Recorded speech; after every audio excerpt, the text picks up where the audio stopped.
ये मेरे लिए प्रसन्नता का विषय है कि आज मैं इस विद्यालय में बच्चों के बीच उपस्थित हूँ और कुछ लम्हा आपके साथ गुजारने का मुझे अवसर मिला है।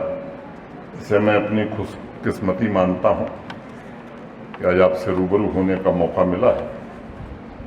आपका गर्मजोश इस्तकबाल मैंने महसूस किया है और कई लाजवाब परफॉर्मेंस भी मैंने देखे हैं।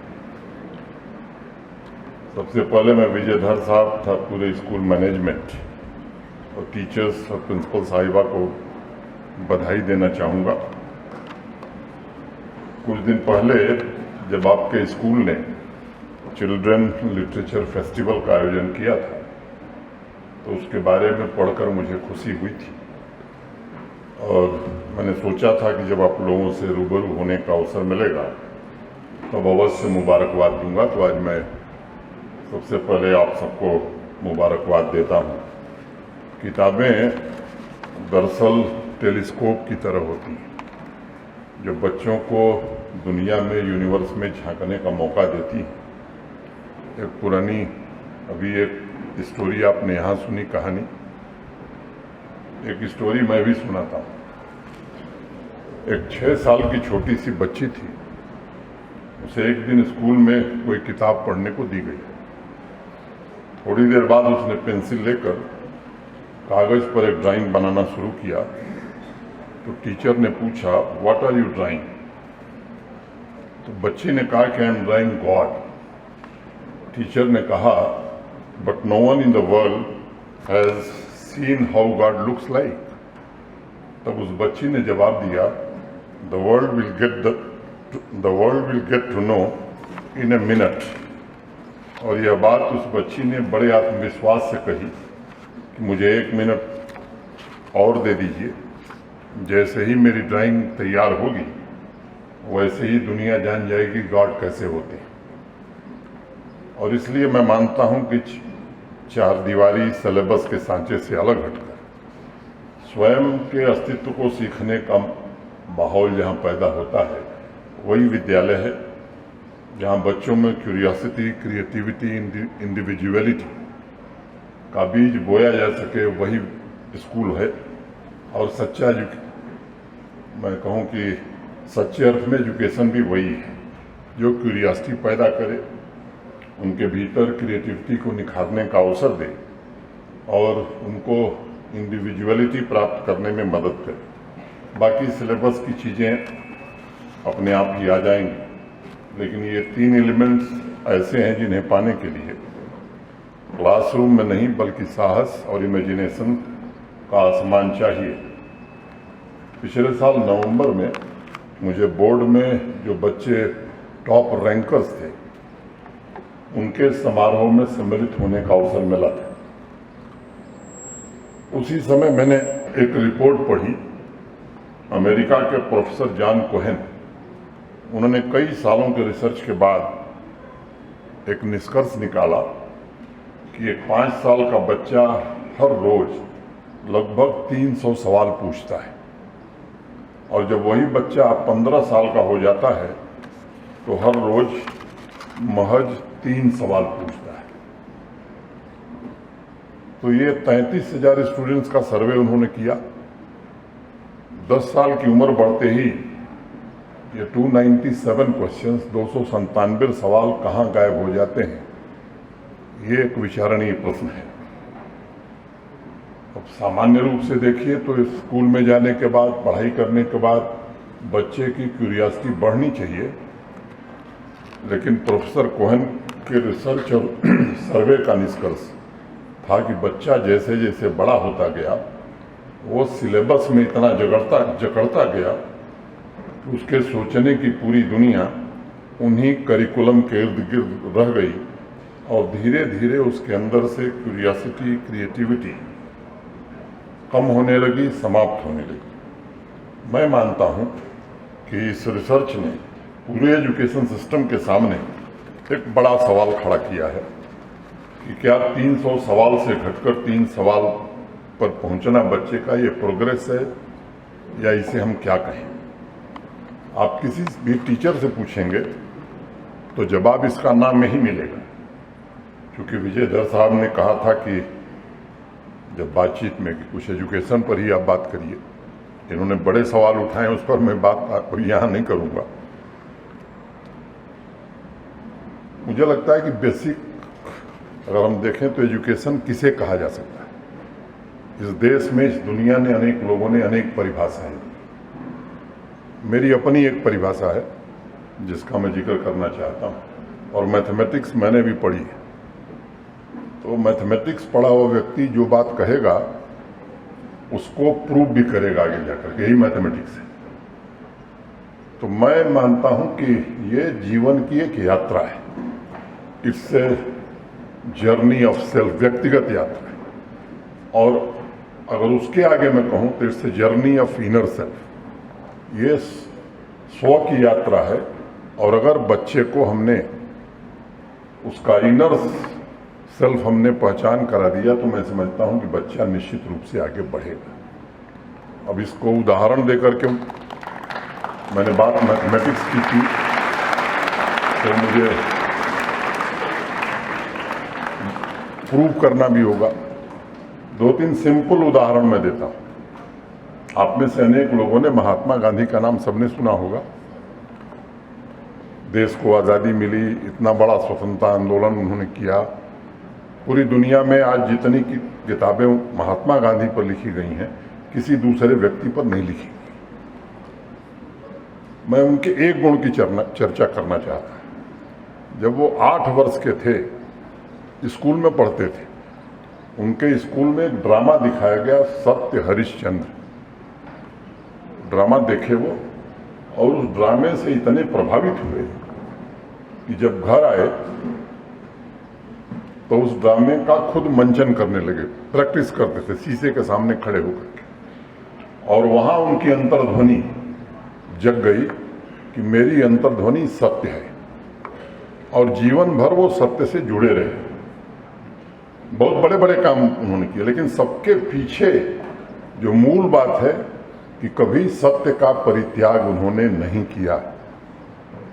चाहे जितनी कठिन परिस्थिति आई, जो कुछ तकलीफ उन्हें उठानी पड़ी, सत्य से वो बंधे रहे, सत्य से वो जुड़े रहे। कबीरदास का नाम आप में से किसी ने सुना है?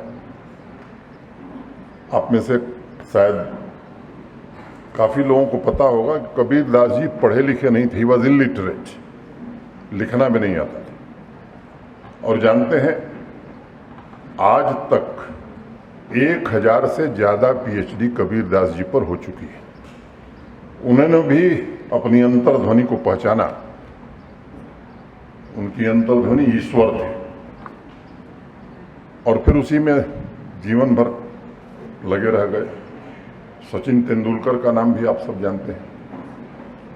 पहले वो बचपन में पिंग पोंग खेलते थे, क्रिकेट नहीं खेलते थे। एक दिन उनकी अंतर्ध्वनि जग गई कि मेरी अंतर्ध्वनि क्रिकेट है, और उस दिन से वो क्रिकेट से बंध गए। और फिर क्या सैटरडे, क्या संडे, क्या होली, क्या दिवाली, क्या ईद, कभी नागा नहीं किया। जाते थे, घंटों प्रैक्टिस करते थे। सामान्य रूप से वे गरीब परिवार के विद्यार्थी नौजवान थे। एक समय था कि उनके पास एक ही पतलून होती थी। स्कूल जाते थे, स्कूल से आते थे, माँ वही पतलून धो देती थी। कभी कभी सूखता भी नहीं था पतलून, गीली पतलून पहन के जाके घंटों प्रैक्टिस करते थे। और मैं मानता हूं कि डिग्री प्राप्त करना ये एजुकेशन नहीं है। सचिन तेंदुलकर के पास कोई बड़ी डिग्री नहीं थी, हाई स्कूल पास किया था, लेकिन भारत रत्न उन्हें मिला। और आप में से मैं आप सबसे कहूंगा कि सचिन तेंदुलकर ने जिस तरह से बिहेव किया है, आज तक मुझे नहीं लगता कि एक भी बयान या एक कहीं से भी उनका आचरण ऐसा रहा है कि किसी ने उसको क्रिटिसाइज किया है। तो पहला काम अपनी अंतर्ध्वनि को पहचानना। और टीचर से मेरा अनुरोध होगा, रिक्वेस्ट होगी कि बच्चे की अंतर्ध्वनि अपनी अलग अलग है, उसको पहचानने में मदद करना। अब केवल अंतर्ध्वनि से तो काम चलेगा नहीं। क्यों? केवल उस मेहनत करनी पड़ेगी। अंतर्ध्वनि अगर पहचान में आ गई तो जैसे सचिन तेंदुलकर ने सुबह से शाम प्रैक्टिस की, वैसे प्रैक्टिस करनी होगी। ठीक है। दूसरी बात, गांधी जी कभी कोई बात ऐसी नहीं कहते थे जिसका वो खुद प्रयोग नहीं कर लेते थे। एजुकेशन के फील्ड में बड़ा काम किया गांधी जी। जब वो साउथ अफ्रीका में थे तो वहाँ एक स्कूल खोला, व्यक्तिगत रूप से उस स्कूल को चलाया। जब वापस आए तो उन्होंने गुजरात विद्यापीठ करके यूनिवर्सिटी बनाई। आज भी वो फुल फ्लेजेड यूनिवर्सिटी की तरह काम कर रही है। वर्धा में उस जमाने में विमेन पॉलिटेक्निक बनाया उन्होंने, और आपको जानकर आश्चर्य होगा, देश के महान वैज्ञानिक जगदीश चंद्र बोस उसके बोर्ड पर थे, सीवी रमन उसके बोर्ड पर थे।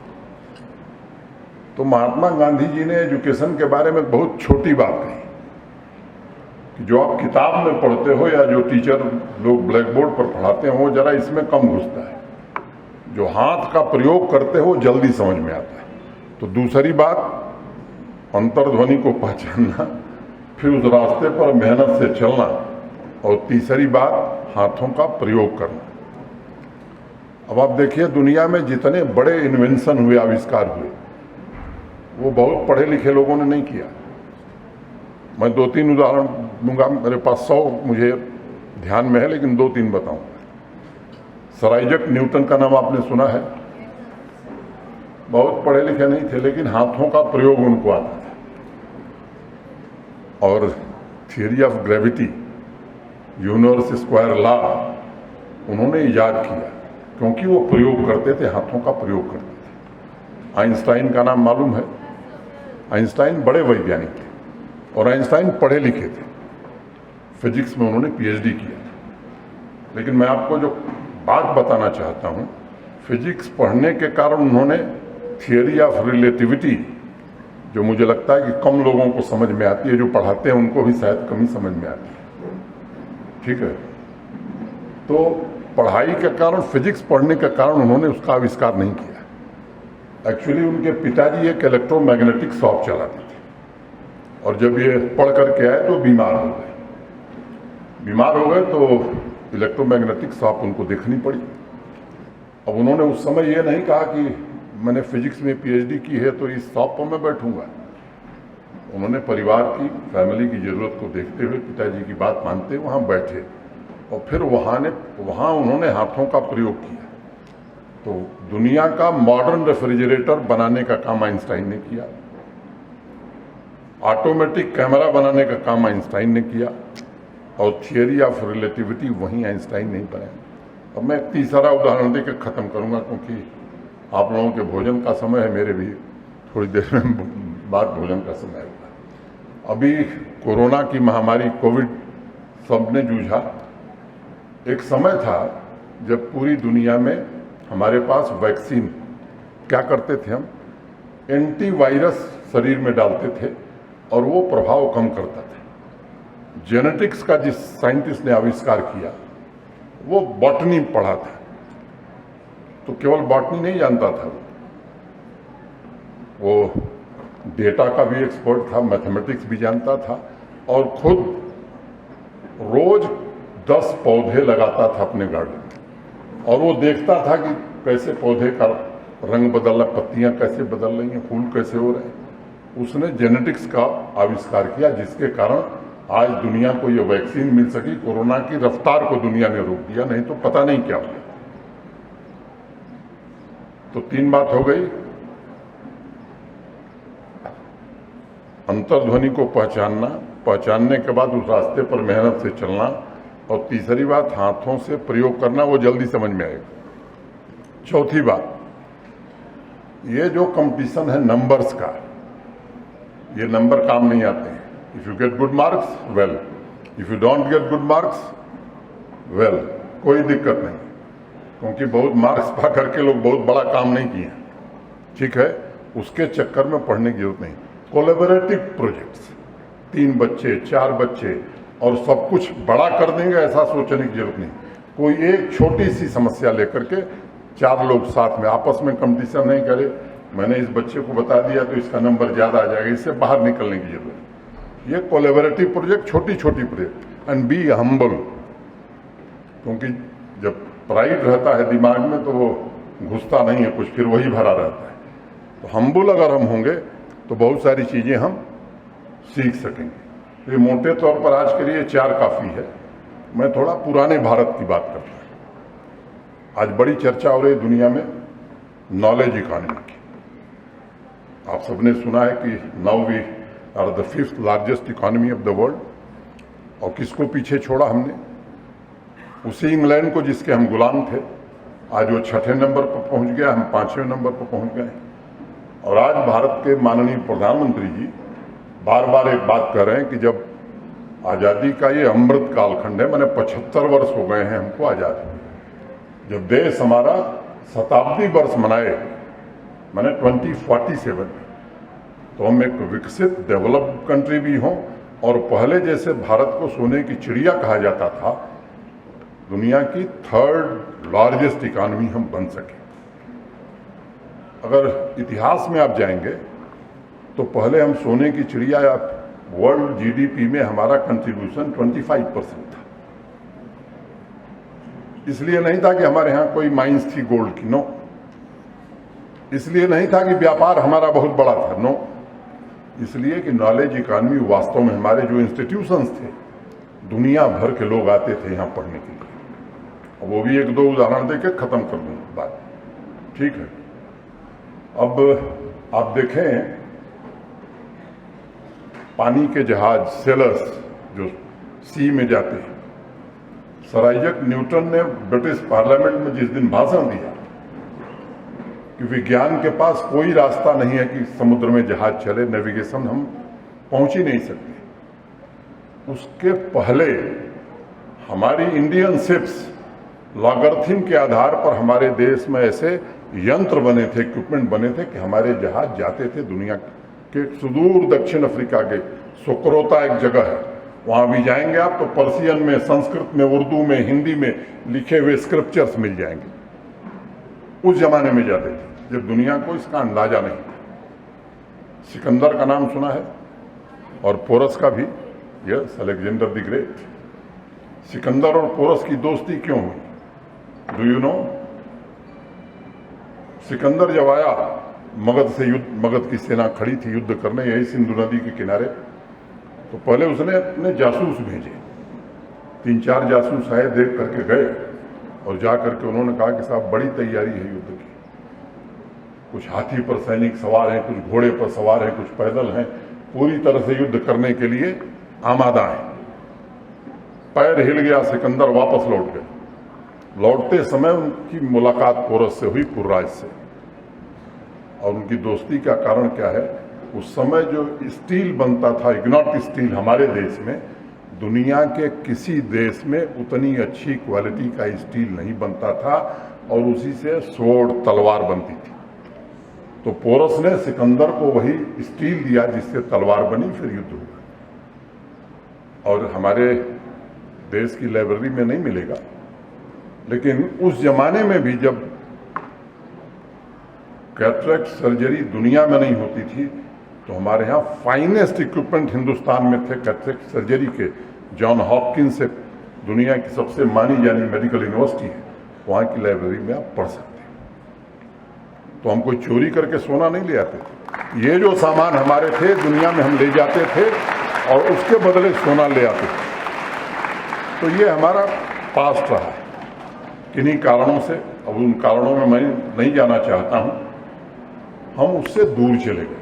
हमारे वो एजुकेशनल इंस्टीट्यूशंस धीरे धीरे अपना महत्व खोते चले। अब भारत ने अपनी पहचान को फिर से वापस लाने की सौगंध खाई। NEP 2020 लंबे समय से देश को इंतजार था। देश के वर्तमान प्रधानमंत्री जी ने जो नेशनल एजुकेशन पॉलिसी बनाई है, मेरे पास वक्त नहीं कि मैं सारे उसके विस्तार में जाऊं। मुझे लगता है कि इसको हमें लागू करना है, लागू हो रहा है, और मुझे खुशी है कि DPS ने करिकुलम के अलावा भी बच्चों की इंडिविजुअलिटी को, क्यूरियोसिटी को जागृत करने का काम किया है। मैं थोड़ा आशावादी व्यक्ति मैं, और मुझे पूरा भरोसा है कि आने वाले दिनों में फिर से वो गौरव हमारा देश हासिल करेगा। और ख़ास तौर से जो हमारी यंग जनरेशन है, जब मैं पढ़ता था और आज के बच्चों में मैं बहुत अंतर देखता था। जब मैं अलजेब्रा पढ़ रहा था स्कूल में, तो मेरे एक टीचर ने मुझे बताया कि a + b² = a² + b² + 2ab। तो मेरे दिमाग में वो बैठ गया, मैंने याद कर लिया और जीवन भर याद रहा। लेकिन न मेरे टीचर ने बताया कि ये होता क्यों है, न मैंने जानने की कोशिश की। जब मैं गया बनारस हिंदू यूनिवर्सिटी में इंजीनियरिंग पढ़ने, तब मुझे समझ में आया कि ये होता क्यों है। स्क्वायर रूट पढ़ते हैं आप लोग? 2 का स्क्वायर रूट क्या होता है? कोई एक आदमी खड़ा होकर बताए। 2 का स्क्वायर रूट 4 नहीं तो 1 का स्क्वायर रूट 1 होगा। Yes, 1.414, right.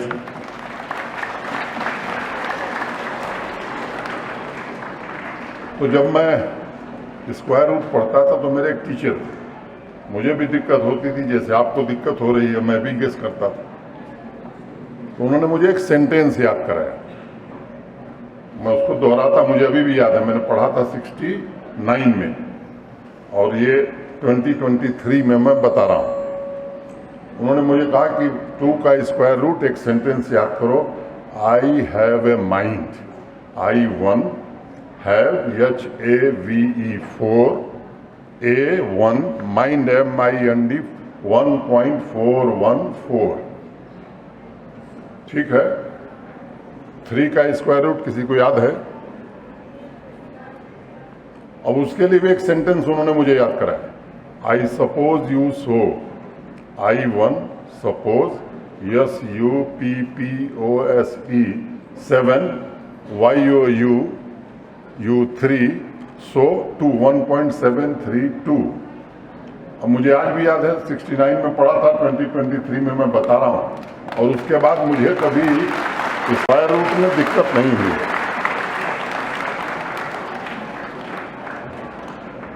मैं खत्म करता हूँ, मैं दूसरी तरफ जाने लगा हूँ। मुझे भी वो दिन याद आने लगे हैं जब मैं पढ़ता था, उससे मैं बाहर निकलता। आपका गीत डॉक्टर इकबाल ने लिखा है, जानते हैं आप?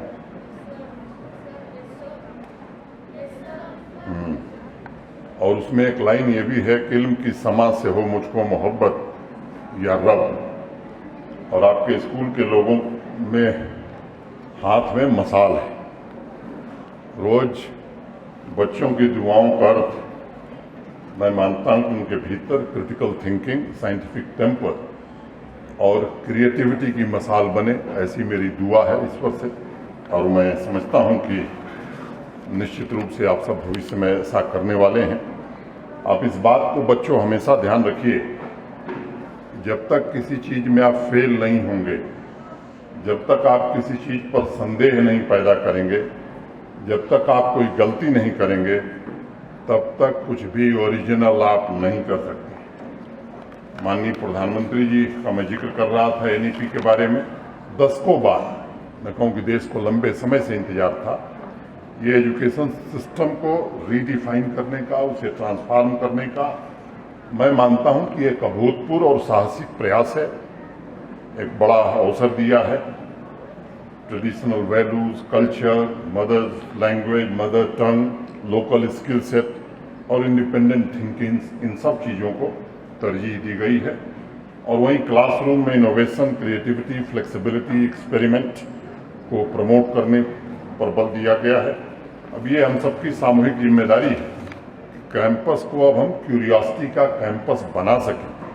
किताबों को याद करने या रटने के बजाय क्रिएटिविटी पर हम फोकस करें। सक्सेसफुल बच्चों को नहीं, बल्कि बच्चों को इनोवेशन को अवार्ड देने की सिस्टम बनावें। इंडिपेंडेंट रिसर्च, इंडिपेंडेंट आइडियाज़ के ग्रोथ का माध्यम बच्चों को बनना होगा। और मैं उम्मीद करता हूं कि इस दिशा में हम जरूर आगे बढ़ेंगे। आर्टिफिशियल इंटेलिजेंस की चर्चा घर साहब ने की है। 5 साल में हमने उसकी कल्पना नहीं की थी। आने वाले भविष्य में ऐसे घर होंगे, ऐसे स्कूल होंगे जिन्हें हम AI होम्स, AI स्कूल्स कहेंगे। लेकिन हमारी चुनौती केवल यहाँ पढ़ने वाले बच्चे नहीं हैं, हमारी चुनौती वो बच्चे भी हैं जो अभी स्कूल भी नहीं देख सके। कोशिश जरूर हम करेंगे और एजुकेशन निश्चित रूप से मैं समझता हूँ कि किसी भी देश के विकास में सबसे अहम रोल शिक्षा का ही होगा, इस बात को हम लोग जानते हैं और इसके प्रयत्न किए जाएंगे। हायर एजुकेशन काउंसिल जो यहाँ बनी है, मैं कह सकता हूँ कि देश की सबसे बेहतरीन काउंसिल बनाने का गौरव हम सबको हासिल है। प्राइमरी और स्कूल एजुकेशन भी आगे बढ़े, इसकी हर कोशिश हम करेंगे। दर साहब ने जो सवाल उठाए हैं उन पर हम उनसे चर्चा करेंगे और ये जरूर कोशिश करेंगे कि निश्चित रूप से ऐसा वातावरण जम्मू कश्मीर में बनाया जा सके। लेकिन बच्चों, आपसे मैं ये जरूर कहना चाहता हूँ कि अब जम्मू कश्मीर उस दौर से बाहर निकल गया है जहाँ 100 दिन 150 दिन स्कूल बंद हुआ करते थे। और आपसे मैं कहना चाहता हूँ कि आप अपने पेरेंट्स को ये जरूर बताइए कि अब ऐसा समय नहीं आना चाहिए कि फिर से स्कूल बंद हो। ये जानना बड़ा जरूरी है। और हद से बढ़े जो इल्म तो है जहल दोस्तों, सब कुछ जो जानते हैं वो कुछ जानते नहीं। तो जो जीवन भर सबको सीखना है ये, और कोई पूर्णांक नहीं होता है, किसी को सब कुछ नहीं आता है। ये ऐसी यात्रा है कि जीवन भर सीखना है। और मैं उम्मीद करता हूँ कि हम curiosity, critical thinking, adaptability, creativity, engagement, collaboration जैसे स्किल स्टूडेंट्स को प्रदान करें, बेहतर इंसान बने। बेहतर इंसान ही बेहतर प्रोफेशनल बन सकता है। मैं आज इतनी ही बात कह के आपसे विदा लेना चाहूँगा। लेकिन पोलो व्यू मार्केट कोई गया है इधर? अच्छा बना है? वैसा मार्केट और बनना चाहिए। पक्का? घर पर जाकर कहोगे अपने मम्मी पापा से कि नहीं अभी और भी बनाएंगे, आप लोग रोकिए मत? कौन कौन लोग बोलेंगे? बस बाकी लोगों को पसंद नहीं है? गुड। झेलम रिवर फ्रंट किसने देखा? अब दूसरा साइड भी बनना चाहिए। यस सर, ठीक है। तो मुझे लगता है कि जब शांति रहती है, पीस रहती है, तब इस तरह के काम होते हैं। और इसलिए डेवलपमेंट के लिए, एजुकेशन के लिए पहली और अनिवार्य शर्त है कि शांति रहे, पीस रहे।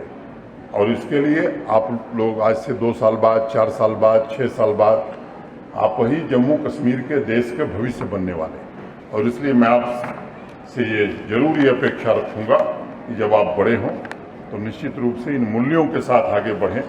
अभी G20 की बैठक टूरिज्म वर्किंग ग्रुप की हुई, बड़ा सफल आयोजन हुआ और उसकी चर्चा जम्मू कश्मीर और हिंदुस्तान में तो हो ही रही है, मुझे लगता है कि दुनिया के बाकी देशों में भी। लेकिन वो एक वर्किंग ग्रुप की बैठक थी, उसके पहले 2 बैठकें और हो चुकी थी और जो असली बैठक है जिसमें मिनिस्टर्स आएंगे वो गोवा में होगी। लेकिन यहाँ के यूथ ने खास तौर से, यहाँ की आवाम ने और हमारे एडमिनिस्ट्रेशन ने तो स्वाभाविक रूप से उसमें भागीदारी की।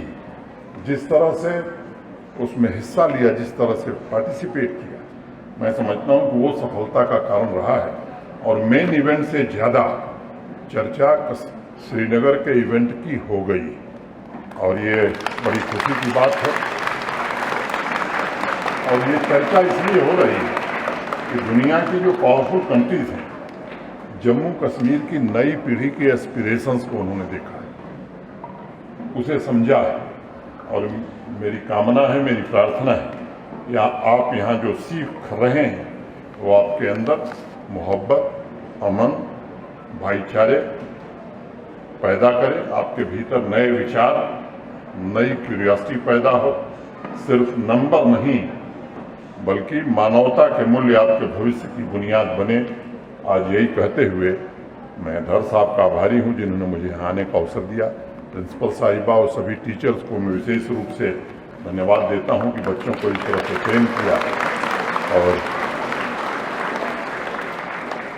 स्कूल में पढ़ी एक कविता मुझे भी याद आ रही है तो मैं उसको कह के ख़त्म करूंगा। और रॉबर्ट फ्रॉस्ट की पोएम है, the woods are lovely dark and deep but I have promises to keep and miles to go before I sleep and miles to go before I sleep. Thank you.